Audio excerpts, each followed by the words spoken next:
Und jetzt singen wir für euch zusammen Halleluja. Den ersten Schritt, der so entscheidend ist, damit ein göttlicher Knoten getrennt wird und man wieder einen Schritt weiterkommt. Hier kommt Halleluja.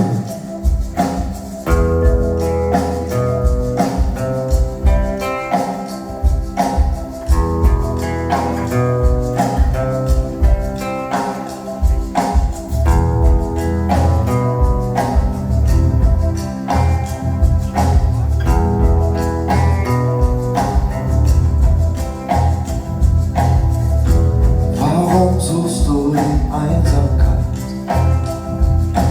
Fragst du dich nicht manchmal warum? Zu lange war dein Herz eingefroren. Es war kalt wie ein Fels im Sturm. Was hat uns beide so sehr verletzt? Warum haben wir es nicht fassen können?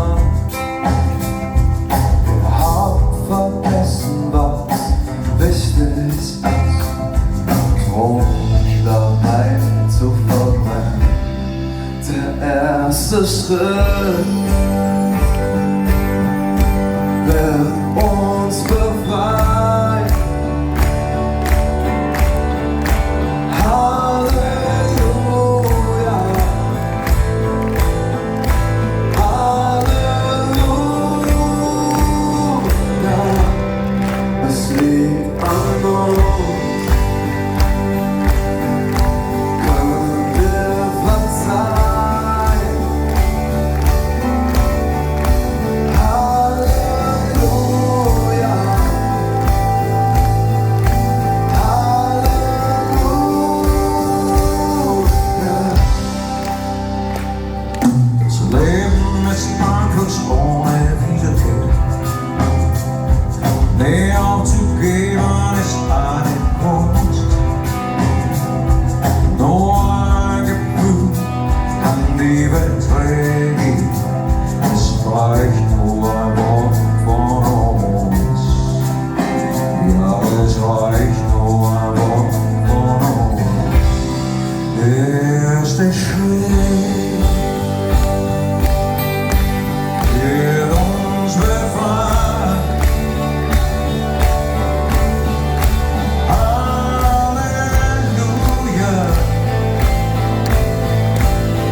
Danke, Peter, dass ich hier sein durfte.